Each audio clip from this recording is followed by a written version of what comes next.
Did you know baby hiccups are actually tiny workout sessions? Newborns can hiccup up to 200 times per day, and parents often worry. But here's the amazing truth.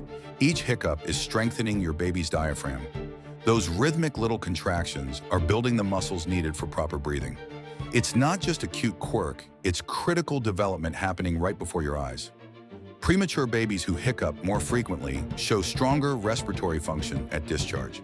Those stronger diaphragm muscles lead to better sleep breathing throughout their first year. So next time your little one gets the hiccups, smile. Their body is doing exactly what it needs to grow strong and healthy. Nature's perfect training program in action.